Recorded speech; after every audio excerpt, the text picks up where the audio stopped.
अप्रैल 1967। ये ज्ञान मार्ग है और दुनिया में है भक्ति मार्ग।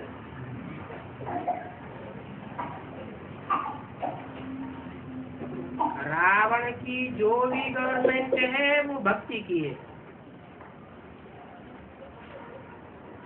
और भक्ति माना दुर्गति। दुनिया में कहीं भी तुम जाकर के सुनो, भक्ति ही भक्ति है। ज्ञान सुनाने वाला, ज्ञान का सागर बाप एक ही है।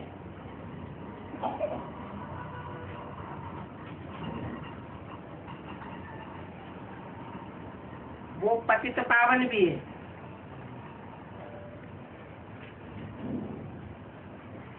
अभी ये बात किसी को पता नहीं है कि ज्ञान सुनाने वाला एक ही है और वो पतितों को पावन बनाने वाला है। इसमें बड़ी मुश्किल बात ये है कि सभी देह के संबंधियों को भूलना पड़ता है।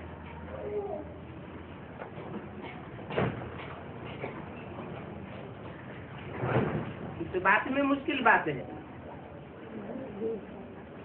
पतितों को पावन बनने में सबसे बड़ी मुश्किल बात ये है, क्या कि देह और देह के साथ संबंधों को भूलना पड़ता है। अपन को आत्मा समझ बाप को याद करना और सबकी याद छोड़ देना।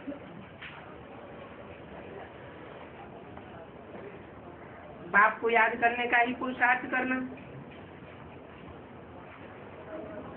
ये बड़ी गुप्त मेहनत है। एक को याद करना और सबको भूलते जाना, सबकी याद छोड़नी है।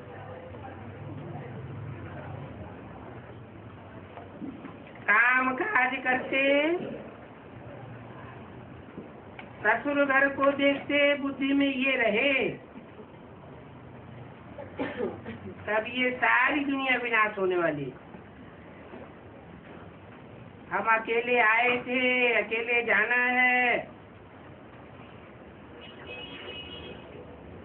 अंत समय जो भी बाप को सिमरे और ऐसे बाप की याद में जो भी मरे, वो मुक्ति, जीवन मुक्ति को पावे।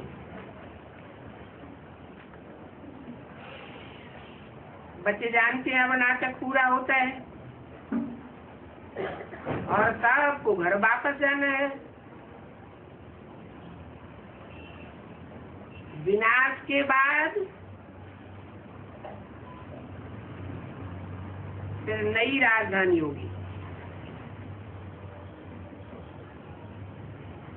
उस नई राजधानी में जाने के लिए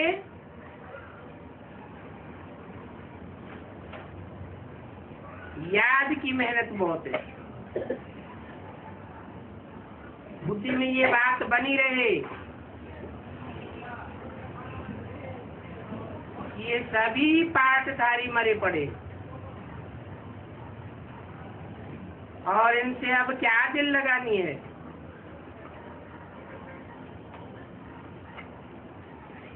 सन्यासियों को तो गीता उठाने का भी हुक्म नहीं है।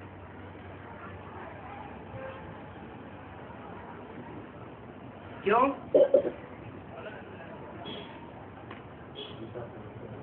सन्यासी निवृत्ति मार्ग के हैं और गीता पवित्र प्रवृत्ति मार्ग की है।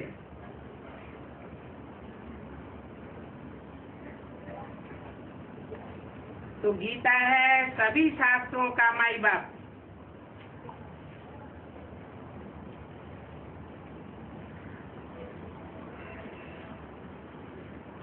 गीता के अलावा बाकी सब रचना है, उनसे वर्षा नहीं मिलना है।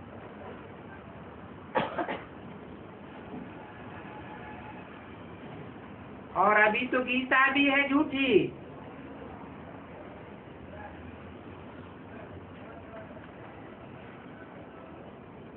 तो भक्ति मार्ग में कोई भी मुक्ति, जीवन मुक्ति नहीं दे सकते।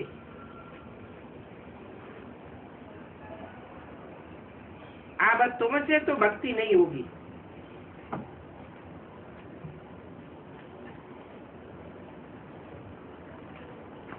क्योंकि तुम्हारी बुद्धि में ज्ञान बैठ गया है। तुम जानते हो हम ये बन रहे हैं,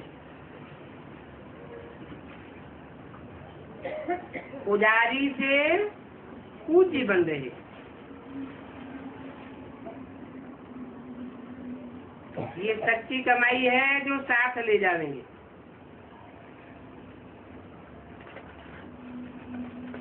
जितनी जितनी धारणा करेंगे, हम आत्मा पहले सतो प्रधान थी, फिर रजोतमो में आए। कोई नई नई आत्माएं आती हैं तो उनमें इतनी ताकत नहीं होती है। बस वो आए और ये गए। एक तो जन्म का पाठ है। अभी बाप कहते हैं पुरानी दुनिया से वैराग चाहिए। जितना बेहद के बाप को याद करेंगे उतना खाद निकलती जाएगी।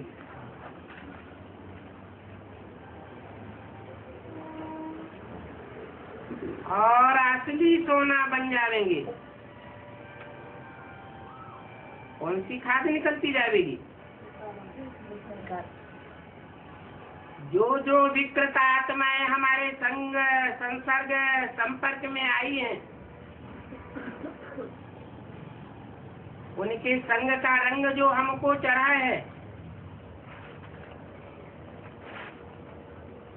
वो विकृति हमारे अंदर से निकल जाएगी।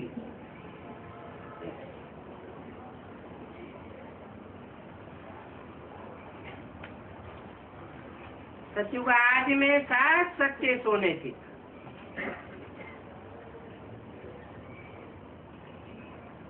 बाद में कमजोर कमजोर आत्माएं आती जाती है और उन आत्माओं के संग के रंग में हम आते जाते हैं।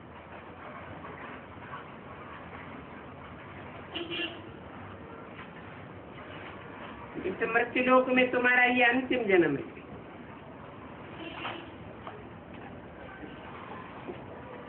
मैं तुमको आया ही हूँ अमर कथा सुनाने के लिए।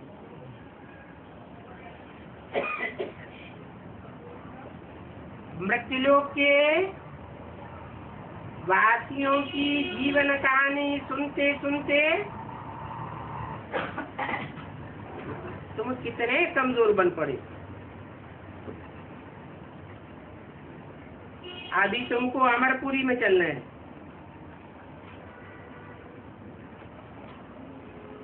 अमरपुरी कोई शांति धाम को नहीं कहेंगे, क्योंकि वहाँ जीने मरने का सवाल नहीं होता।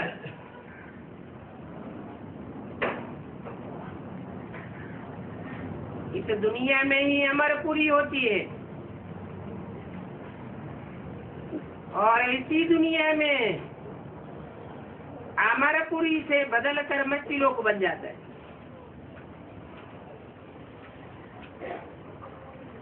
शांति धाम में तो सब आत्माएं रहती हैं,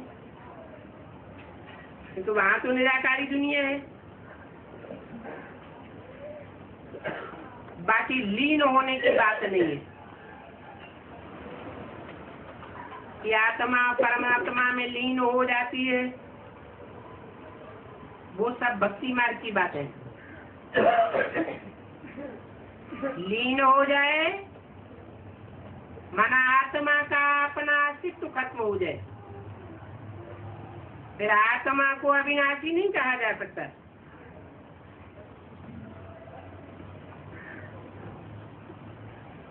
वो सब भक्ति मार्ग की बात है। ज्ञान तो तुम सिर्फ संगम युग पर पाते हो, और ये ज्ञान यज्ञ सदैव ब्राह्मण ही रचते हैं।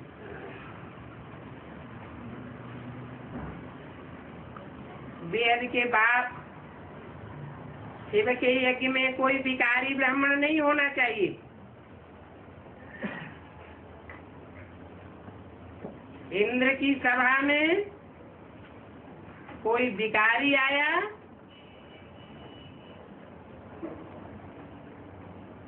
तो वह पिंड हो गया, माने पत्थर हो गया। यहाँ भिखारी को तो आकर के बैठना भी नहीं है।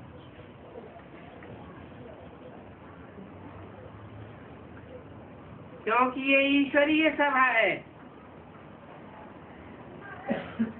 अगर इसमें छिपकर के आकर के बैठेंगे तो और ही धोखा खावेंगे, पत्थर बुद्धि बन जाएगी।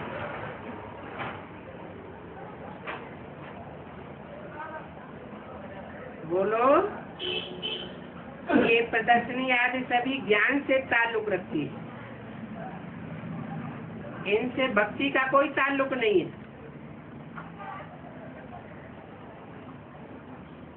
कान में पूरा मंत्र जाना चाहिए।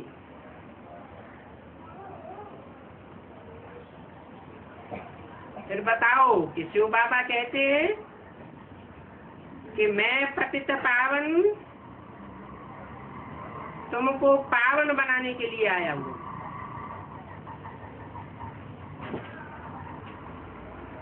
अभी पवित्र दुनिया बननी है,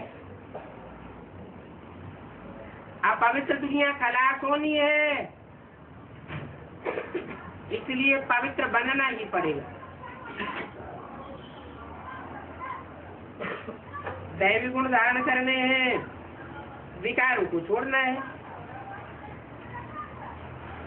जब तुम शूद्र थे तो राहु का ग्रहण था, अभी फिर तुम्हारे ऊपर बृहस्पति की दशा बैठी। ये दशा क्या होती है? राहु का ग्रहण अर्थात दुष्ट संग में आ गए।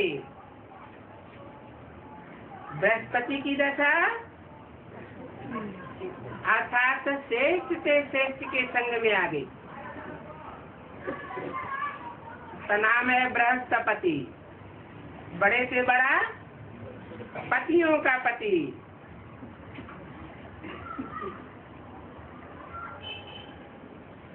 तो अब तुम्हारे ऊपर बृहस्पति की दशा है। फिर कोई तो ऐसे होते हैं कि बृहस्पति की दशा होते हुए भी ऊपर नीचे होते रहते हैं।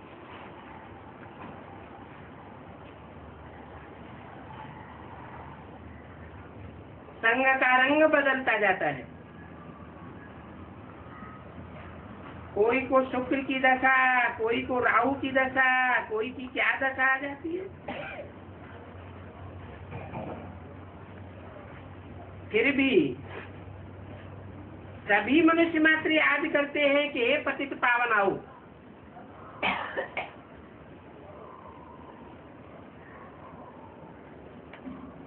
क्योंकि पावन तो कोई भी नहीं है। बाप भी कहते हैं साधु जिनका नाम है, कितनी मान है, उनका भी मैं उद्धार करता हूँ। क्योंकि वो भी दुर्गति को पाए हुए हैं। जो खुद ही दुर्गति को पाए हुए हैं, वो किसी की सदगति कैसे कर सकते हैं? परंतु उनको अपना अहंकार बहुत है।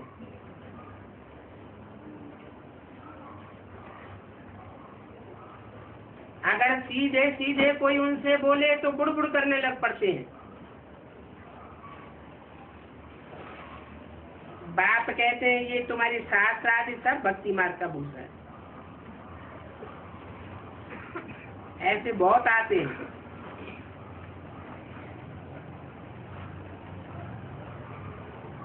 समझते हैं कि कृष्ण भगवान नहीं है।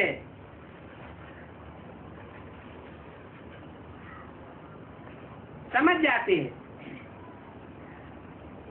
बोलते हैं शिव भगवान है, कृष्ण भगवान नहीं है। खुद जाकर के कहते हैं कि हम अपने फॉलोअर्स को कहेंगे, समझावेंगे, परंतु उनके भक्त तो शिव भगवान वाक्य नहीं मानेंगे।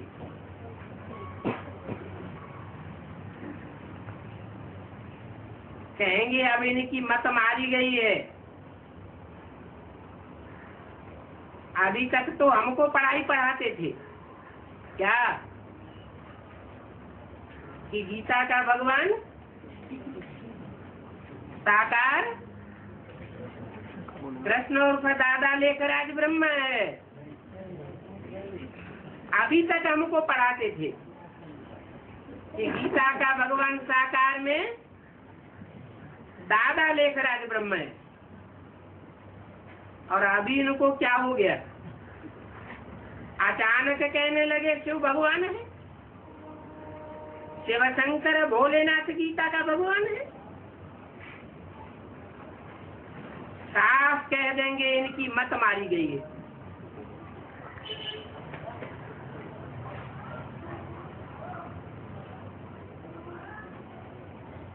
ऐसी स्थिति में वो गुरु लोग अपनी बादशाही छोड़ करके यहाँ थोड़े ही रहेंगे। कहाँ? बाप के पास।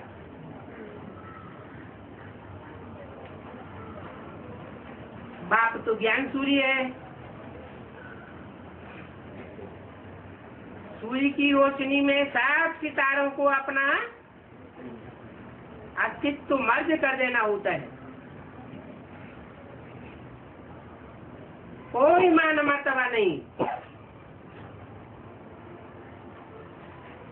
बाप कहते ही हैं मैं सबको मच्छरों से वापस ले जाऊंगा।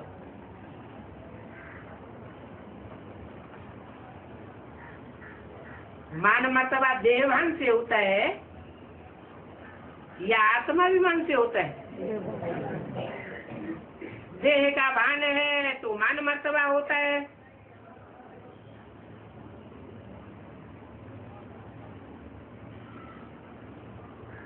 तो वो यहाँ नहीं रहेंगे। क्यों नहीं रहेंगे?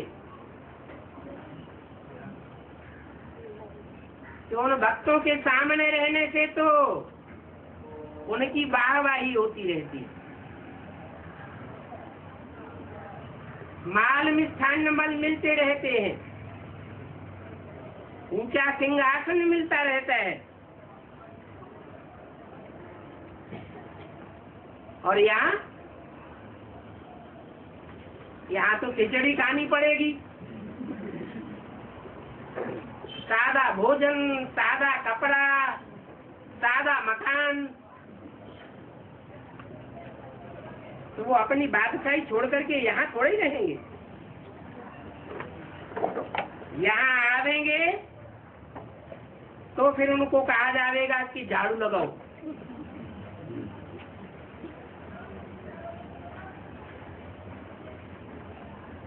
यह काम करो, वह काम करो। वहां तो देखो बड़े आराम से रहते हैं, जैसे कि सब इनके दास दासी बने पड़े हैं। खाते हैं, पीते हैं। कितने ढेर के ढेर सन्यासी साधु भारत में रहे पड़े।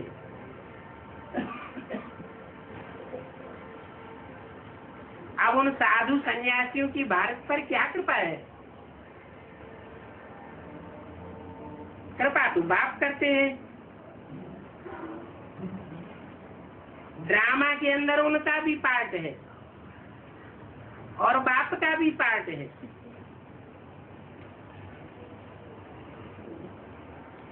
बाप कहते हैं मेरा पार्ट है ड्रामा के अंदर कि तुम बच्चों को पति से पावन बनाना और स्वर्ग का मालिक बनाना। अब ये तो तुम्हारी बुद्धि में बैठ गया है।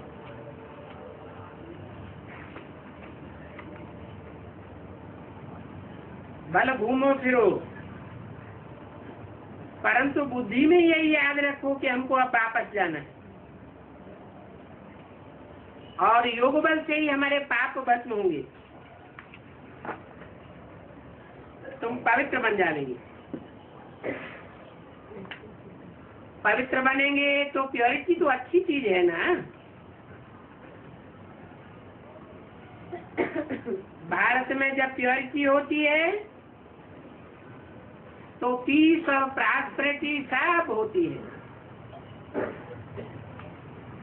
अभी देखो भारत कंगाल बन चुका है। बाप इस कंगाल भारत को फिर सरताज बनाने के लिए आए। अच्छा बच्चों को गुड नाइट।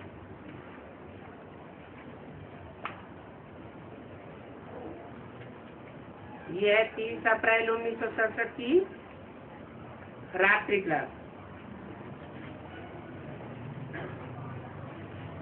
बच्चों को अच्छा अच्छा अनुभव तो अभी यही बताना है कि हम कलयुगी मनुष्य से सतयुगी देवता बन रहे हैं। अनुभव होता है तो बताना है कि हमारे अंदर परिवर्तन आ रहा है। ये बड़ी खुशी की बात है और ये बात सिवाय तुम ब्राह्मण बच्चों की और कोई सुना ही नहीं सकता। क्या कि हम कलयुगी मनुष्य से सतयुगी देवता बनते हैं। कैसे बनते हैं वो भी समझाना चाहिए। तुम अपना अनुभव बताते हो कि किसने हमको रास्ता बताया।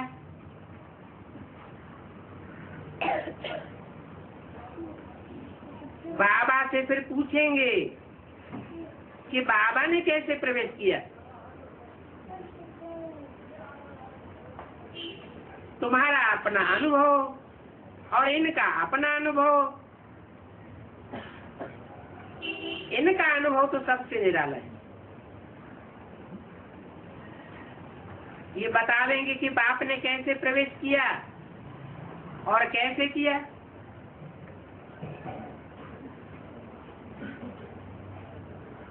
कब किया कौन बतावेंगे हैं? ये ब्रह्मा बतावेंगे कि बाप ने प्रवेश किया, कब किया, कैसे किया। वो तो नहीं बता सकेंगे। कौन है? वो शिवो हम कहने वाले तो नहीं बता सकेंगे।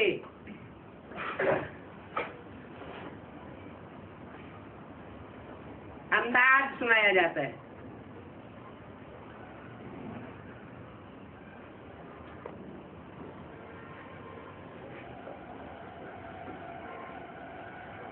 अभी समझते हो कि ऊंचे से ऊंचे शिव भगवान है।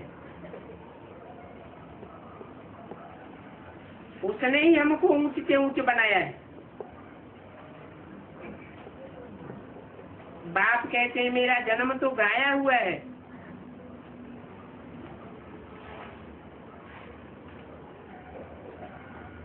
शिव जयंती कहते हैं ना, परंतु उनके बदली फिर कृष्ण की जयंती का गायन कर दिया है।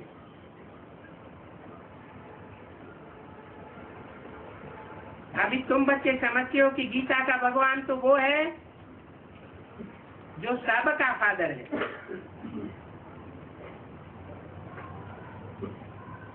कृष्ण कोई सभी का फादर नहीं हो सकता।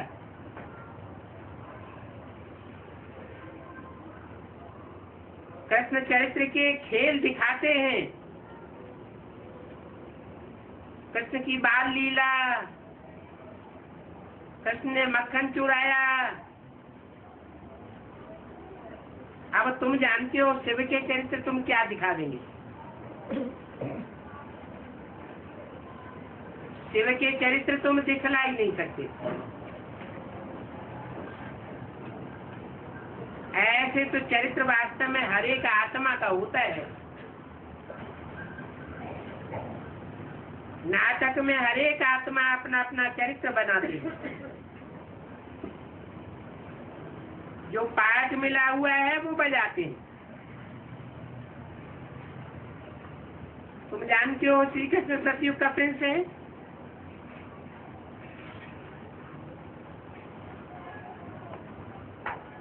उनकी कभी भी और कोई चतुराई नहीं गावेंगे।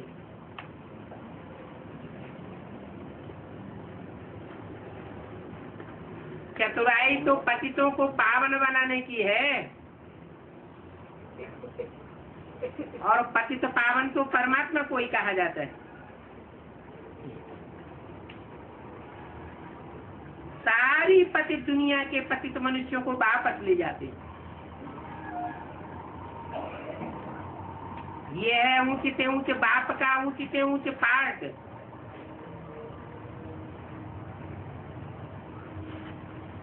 ये पाठ कौन से चित्र में दिखाया गया है?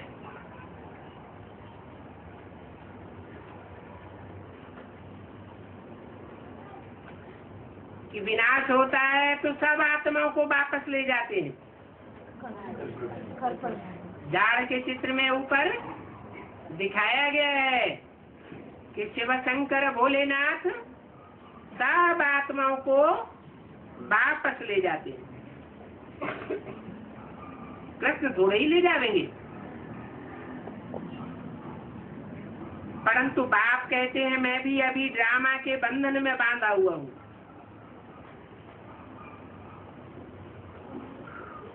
ये ड्रामा में अनादि नूद है। क्या क्या नूद है? मेरे बंधन में बंधने की भी अनादि नूद है। इसलिए इसको अनादि अविनाशी वर्ल्ड ड्रामा कहा जाता है। इसका ना आदि है ना अंत है। ये ड्रामा फिरता ही रहता है। सिवाय तुम्हारे दुनिया में कोई भी इस बात को नहीं जानते। मनुष्य कहते हैं बाबा हमको पति से पावन बनाओ, और सन्यासी कहते हैं कि आत्मा पति तो होती ही नहीं।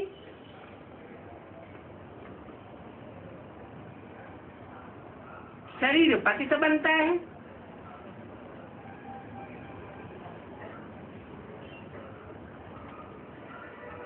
वो शरीर को समझ लेते हैं। बाप कहते हैं आत्मा ही सब कुछ करती है, आत्मा ही पतित बनती है, आत्मा ही पाठ बजाती है शरीर के द्वारा। तो बाप समझाते हैं आप गुण सारे तुम्हारी आत्मा में। संस्कार आत्मा में ही रहते हैं।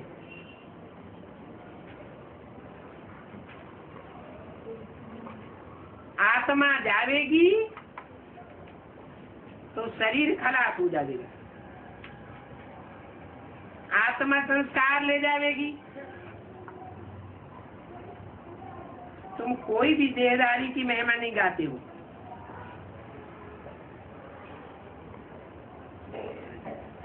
तुम जानते हो कि बाप सभी वेदों शास्त्रों का ब्रह्मा द्वारा सार समझाते हैं।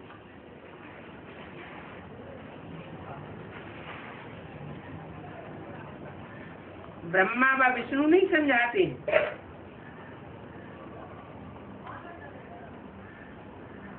कौन समझाते हैं? न ब्रह्मा समझाते न विष्णु समझाते, समझाते हैं शिव बाप।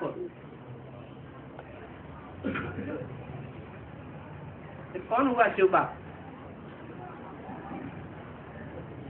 जिस शिव का नाम शंकर के साथ जोड़ दिया गया है।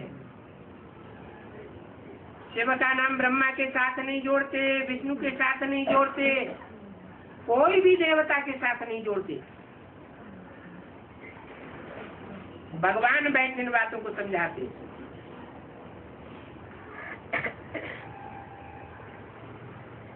दिखाते हैं ब्रह्मा विष्णु की नाभि कमल से निकला।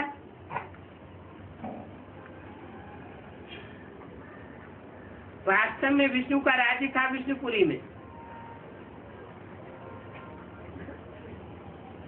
लक्ष्मी नारायण के चित्र के पिछाड़ी भी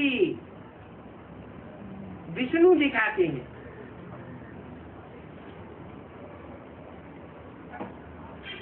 उनके ये दो रूप हैं।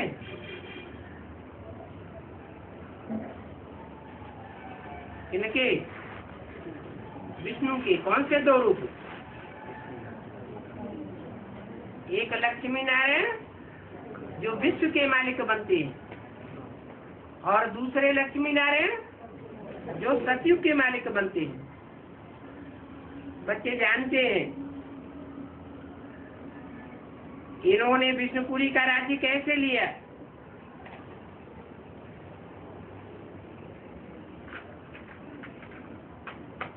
विष्णुपुरी का राज्य लिया और फिर कैसे गवाया? अभी फिर ले रहे हैं। तुम श्रीमत पर फिर से अपने दैवी स्वराज्य की स्थापना करते हो। जितना जितना पुरुषार्थ करेंगे उतना ही 21 जन्मों के लिए ज्ञान रत्नों से झोली भरेंगे।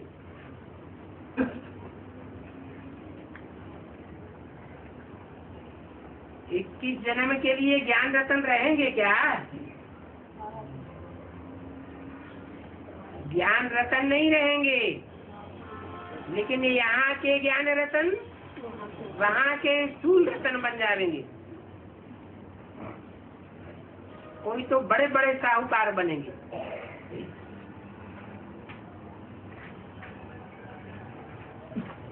कोई फिर ऐसे भी राजाएं बनते हैं कि उधार लेकर के अपनी राजाई चलाते हैं।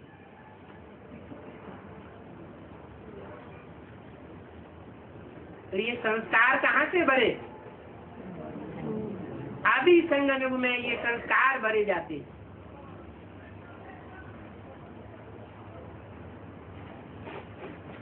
ये एक एक ज्ञान रत्न लाखों रुपए का है।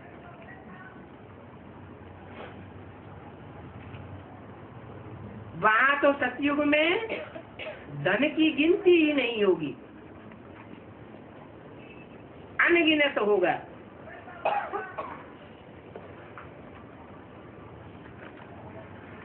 और यहाँ तो गिनती होती है कि सब पतित दुनिया का भी विनाश सामने खड़ा है।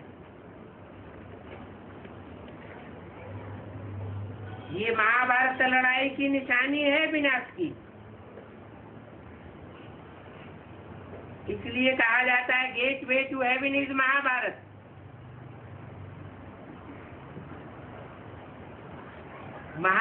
महाभारत ग्रह युद्ध स्वर्ग के गेट खोलेगा।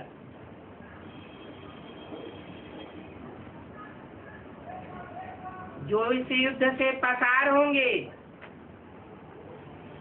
वो ही गेट में प्रवेश कर सकेंगे। महाभारत युद्ध से पसार नहीं होंगे तो स्वर्ग के गेट में नहीं जा सकेंगे।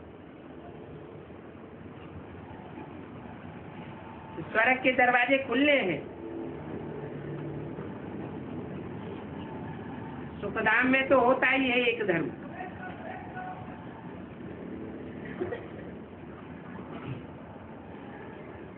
बच्चों की सर्विस के लिए बाबा ने 12 चित्रों का कैलेंडर बनाया।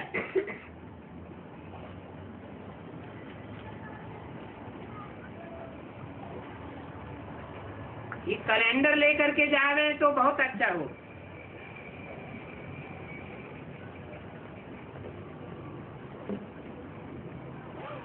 सारी रचना रचयिता का ज्ञान तुम्हारे पास होगा।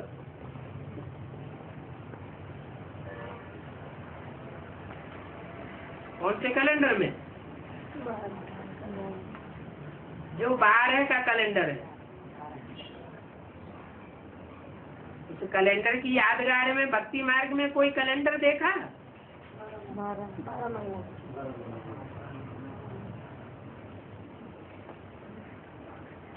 12 लिंग दिखाए हैं, ज्योतिर्लिंगम।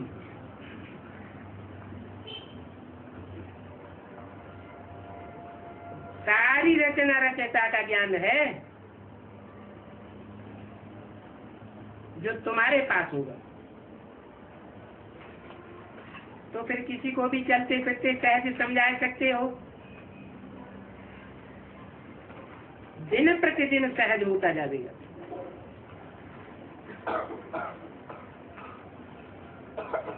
क्या ज्ञान दिन प्रतिदिन सहज होता जाएगा। बेसिक वालों के लिए सहज होता जाता है, या तुम्हारा ज्ञान कठिन होता जाता है?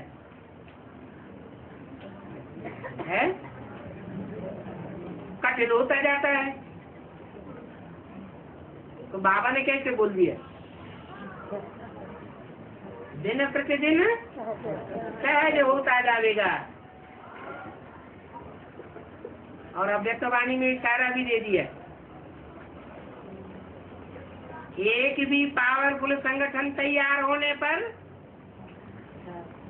एक ग्रुप दूसरे को खींचते हुए 108 की माला का संगठन एक हो जाएगा।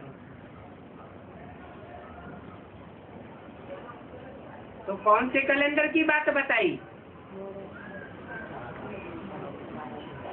है? उन 12 सूर्यवंशी आत्माओं के संगठन की बात बताई कि वो संगठन जब एक हो जाएगा तो दूसरे धर्मों के जो भी संगठित ग्रुप हैं वो सब मिलकर के एक हो जाएंगे। फिर जल्दी जल्दी झाड़ बढ़ता जाएगा।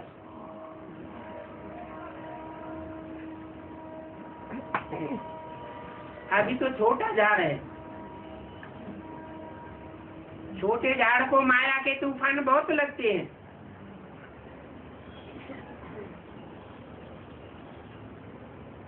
बहुत पत्ते बिखर जाते हैं। तो झाड़ बढ़ने के लिए ये युक्ति रची जाती है।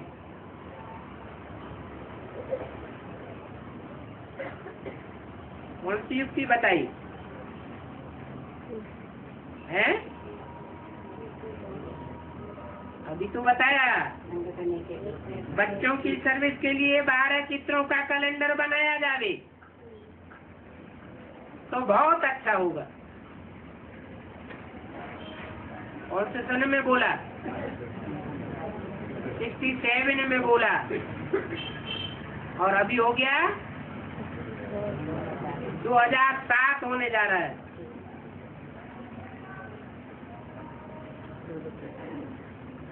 कितने साल हो गए?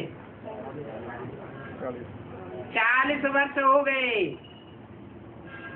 और वो कैलेंडर अभी तक भी बन करके तैयार नहीं हो पाया।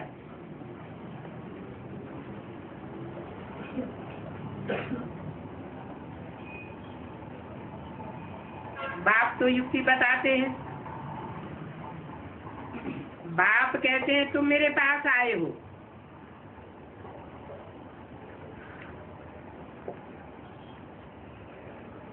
तुम भी पंडे हो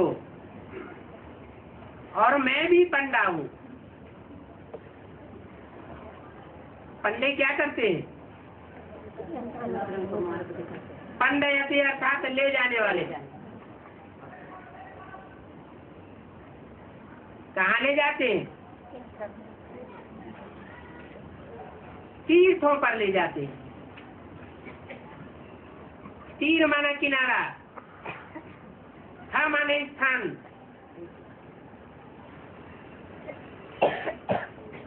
ऐसे स्थान पर ले जाते हैं जहाँ तुम भंवर से निकल करके एक किनारे लग जाते हो।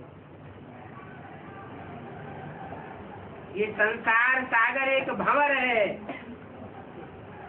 जिसमें सब डूबते उतर आते हैं।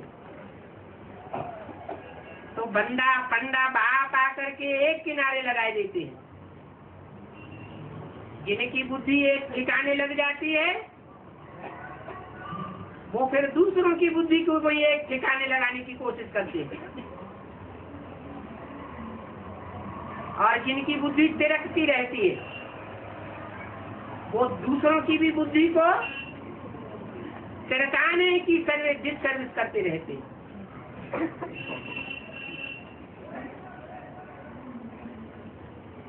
तुम अभी राजधानी स्थापन करते रहते हो,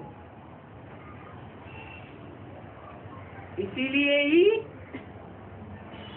तुम हो रिलीजियो पॉलिटिकल।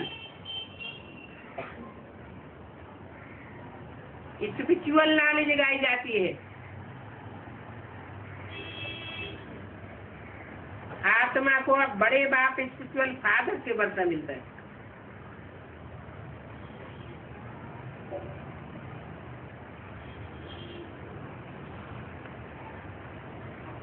तुमको इस नॉलेज से बहुत सुख होता है।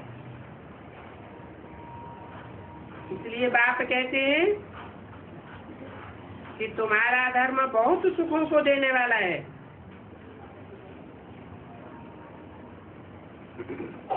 औरों का जो धर्म है वो इतना सुखदायी नहीं है। इसलिए कहा जाता है स्वधर्मे निधनम श्रेयः पर धर्मो भयावह। ये तुम्हारा अपना धर्म है, तुम्हारे अपने बाप के द्वारा स्थापन किया हुआ धर्म है। तुम देवी देवता सनातन धर्म के हो।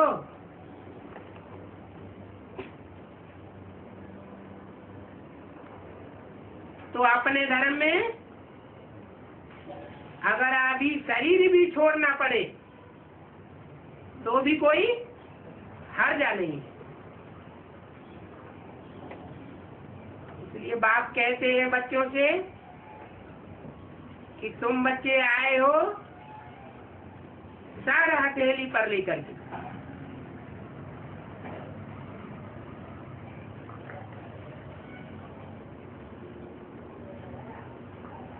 आगे चल करके सब समझ जाएंगे कि बरोबर अब विनाश होने वाला है।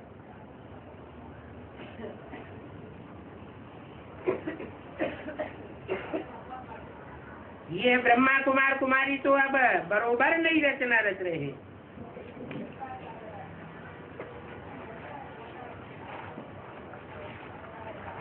ये सिद्ध हो जाएगा। अभी तो यहाँ आराम से बैठे। कहाँ? कब की बात बताई? 67 की बात बताई। अभी तो यहाँ आराम से बैठे हैं।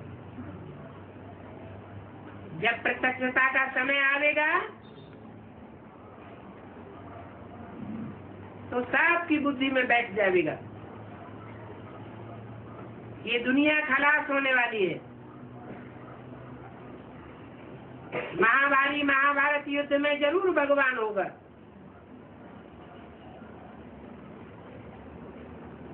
जब भीड़ लगेगी तो नीचे से लेकर के ऊपर तक क्यों लग जाएगी? नीचे माना आबू रोड।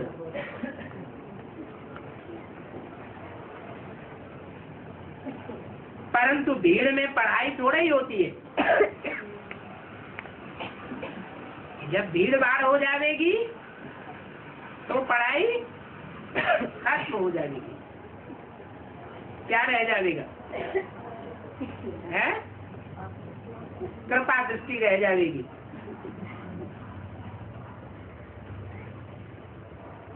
भक्त लोग क्या गायन करते हैं? गुरु जी की कृपा दृष्टि हो जाए।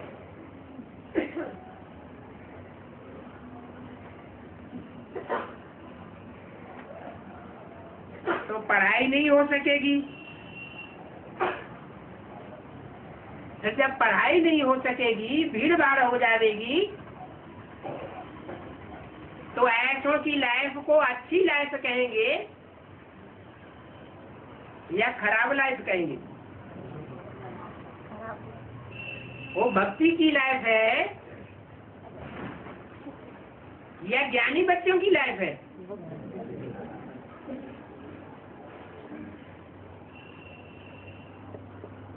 तुम तो जानते हो कि इस दुनिया में बड़े बड़े ऐप्स हैं।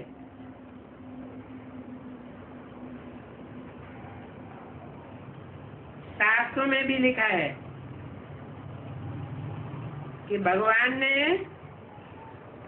ऐप्स की सेना दी।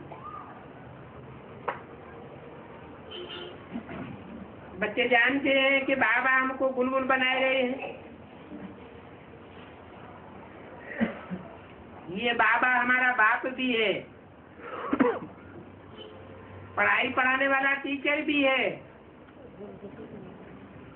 और सदगति देने वाला सदगुरु भी है।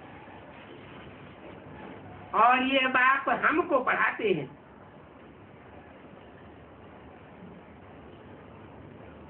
उन मान मर्तबा लेने वाले गुरुओं को नहीं पढ़ाते।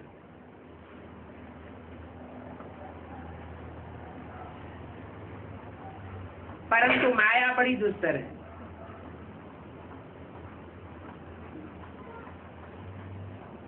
भगवान हमको पढ़ाते हैं, ये बात भी बुद्धि से निकाल देती है।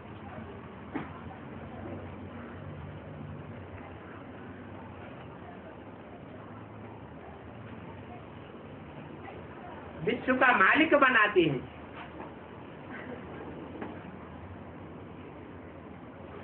तो भी माया चेहरा मुरझा देती है। किसी की बुद्धि में बैठ जाए कि हमारी ऊंचे से ऊंची, बड़े से बड़ी लॉटरी निकल गई है,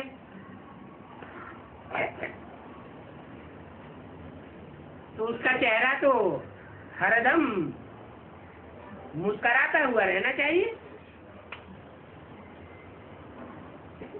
फिर नशा उड़ क्यों जाता है? क्यों उड़ जाता है? क्योंकि माया बहुत अपोजिशन करती है।